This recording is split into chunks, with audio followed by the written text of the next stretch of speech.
There is a kind of silence that isn't emptiness. It's alignment, a silence not born from fear, but from depth, not from repression, but from reverence. You've felt it before, in the middle of the night, when everyone is asleep and the world stops demanding things from you and something else awakens, a presence, a whisper, a knowing. This is the silence where the soul begins to speak. But what if, instead of constantly seeking answers, forcing manifestations or repeating affirmations, what your soul needed was stillness? Carl Jung once wrote, "At the center of your being, you have the answer. You know who you are, and you know what you want." Yet most of us live far from that center, caught in noise, in proving, in asking, in needing. We confuse movement with progress. We think louder means clearer. We seek signs from the universe while our soul is drowning in inner chaos. And here lies the paradox. The universe doesn't respond to the noise we make. It responds to the alignment we carry. It doesn't echo our anxiety. It mirrors our essence. But you cannot reach that essence while speaking over your own soul. This is a message for the ones who've prayed and heard no answer, for the ones who've begged for clarity and found only silence, for the ones who've asked the universe to show the way and felt abandoned. You weren't being ignored. You were being invited into a deeper kind of listening, not to what the world is shouting, but to what the soul is softly saying beneath all of it.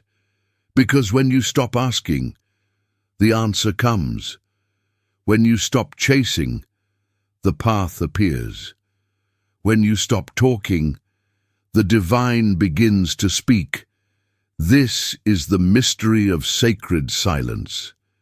It is not an absence. It is a presence so deep, so still, so ancient, that it can only be felt when the surface noise dissolves. And maybe, just maybe, the thing you've been looking for is already trying to reach you. But first, you must become quiet enough to let it in. The Stoics believed that silence wasn't passivity. It was mastery. Marcus Aurelius, in his Meditations, often wrote not about how to speak, but how to listen to the nature of things. Epictetus taught that wisdom begins when we realize how many things we do not need to say.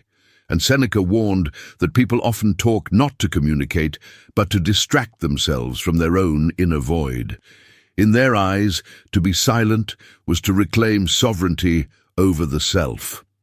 Carl Jung, though not a Stoic, shared this reverence for what cannot be spoken. He saw the unconscious not as a dark basement of the psyche, but as a sacred space that must be approached with humility and silence. Because there are truths that cannot be spoken, only experienced, and you only experience them when the outer world becomes quiet enough for the inner world to emerge. The modern world rejects this. Today, silence is mistaken for weakness. Pausing is confused with failure. We are told to speak up, to put ourselves out there, to manifest louder. But what if the most powerful alignment happens in the invisible? What if the soul doesn't respond to noise, but to reverence? What if the first true act of transformation isn't saying what you want, but becoming still enough to hear what you truly need? The Stoics practiced silence not just as restraint, but as preparation. They understood that the mind must become calm before it becomes clear, that before any wise action there must be a sacred stillness. And you, who are reading this, who are listening to something deeper, you are being called not to do more, but to be more present, not to ask more, but to receive more. And receiving doesn't begin with noise. It begins with surrender. It begins with a kind of silence that holds space for the divine to speak, not through thunder or signs, but through the soft pull of intuition, the quiet knowing in the bones, the peace that arrives when nothing is forced. You don't need to fight for what's already aligned. You just need to be quiet enough to let it arrive. There comes a moment on every soul's journey when the mask begins to crack. The persona, the face we wear for the world, The identity we carefully craft to be accepted, successful, admired, begins to feel like a prison, not because it was false, but because it was never the whole truth. And in that moment, something in us wants to withdraw, not to escape, but to return. To retreat not out of fear, but out of reverence. To go inward not to avoid life, but to finally meet it where it truly lives, within. Carl Jung spoke of this sacred necessity, the retreat from persona as a precondition for encountering the self. When we no longer identify with the roles we play, we begin to sense the presence of who we truly are. But this withdrawal is not applauded by the world. You'll be called antisocial, cold, passive, uninspired. People will not understand why you stopped sharing every detail, why you turned off the noise, why you now sit in silence instead of seeking validation. Let them misunderstand you, because they do not hear what you're now beginning to hear. The soft hum of your soul returning home. You're not withdrawing from life. You are withdrawing from the illusion that you must always be visible to be valuable. This sacred silence, this intentional disappearance, is not depression. It's preparation. The ego wants to be seen. The soul wants to see clearly, and clarity doesn't come from noise. It comes from entering the inner wilderness, where nothing echoes but the truth. When you allow yourself to retreat emotionally from the conversations that drain you, the performances that exhaust you, the expectations that deform you, you make space for something holy. You stop performing and start listening. You stop chasing and start arriving. You stop explaining and you start becoming. This is not weakness. It is the most courageous act a person can commit in a world addicted to distraction, the act of silence, of pulling away from the outer performance to meet the inner presence. And it is here, in this private stillness, that the divine begins to whisper things no voice could teach you.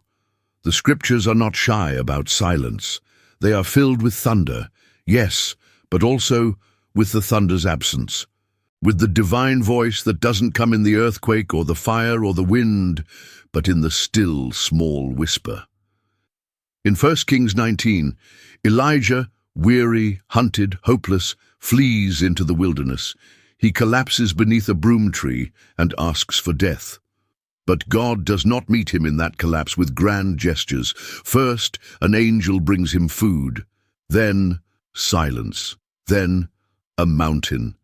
And then, not in fire, not in storm, but in the still, small voice, the sacred, sheer silence, God speaks. This is not just a story. It is a map. Because silence in the Bible is not absence, it is preparation. It is the space between the asking and the revealing. It is the moment when the soul is emptied enough to finally be filled with something not of this world. Psalm 46 doesn't say, "Work harder and know that I am God." It says, "Be still."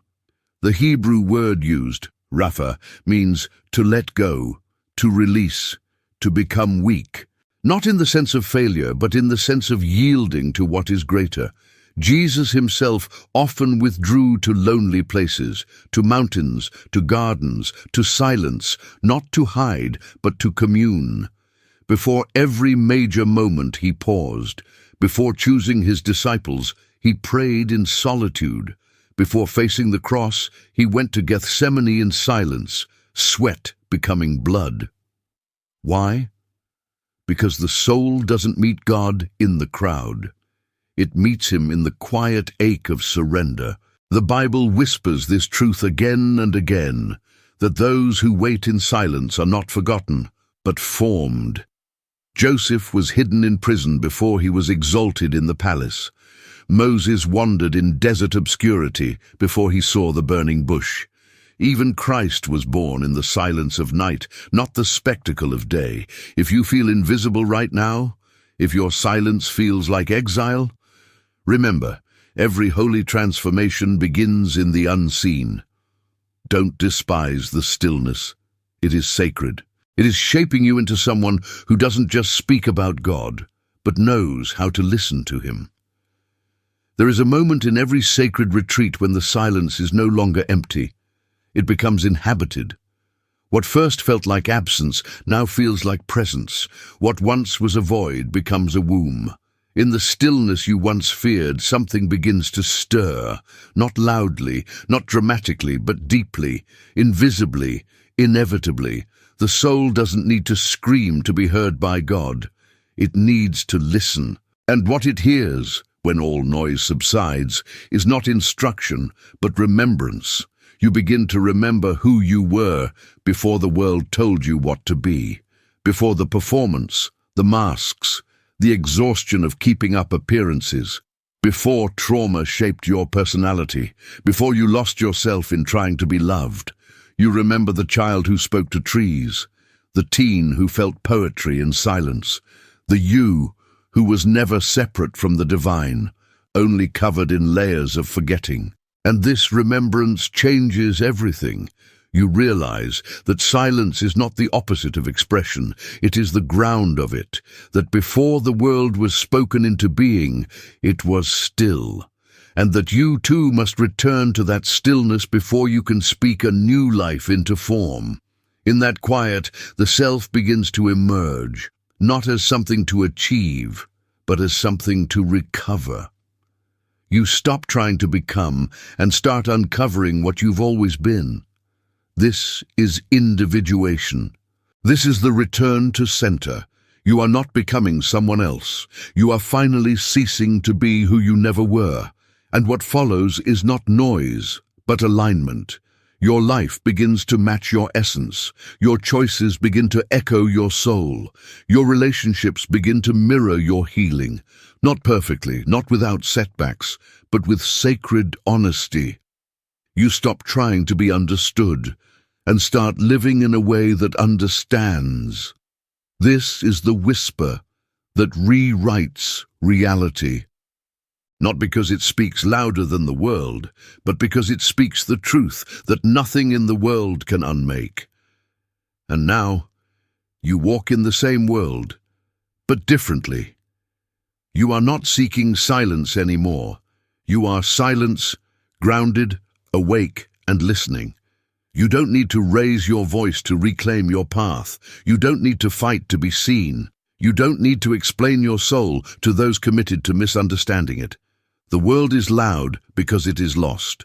But you have found something beneath the noise. You have found the place where the whisper speaks louder than the scream, where stillness feels like strength, where silence is not weakness, but worship. This doesn't mean your life will be easy. It means your life will be real. You'll feel more, not less, but you'll stop being afraid of what you feel. You'll stop distracting yourself from your own depth. You'll stop betraying your intuition to fit into places your soul has outgrown. You'll stop chasing answers and start carrying presence, because those who live in communion with silence walk with clarity that cannot be faked. Let the world keep spinning in its noise, confusion, urgency, and illusion. You've learned the secret now. The universe does not respond to chaos, it responds to coherence. And coherence comes when the soul is still. So return to the inner cave, to the garden in your chest, to the voice that needs no volume. It is waiting. And it has been all along. If this message found you in your silence, write in the comments, "I found God in the quiet."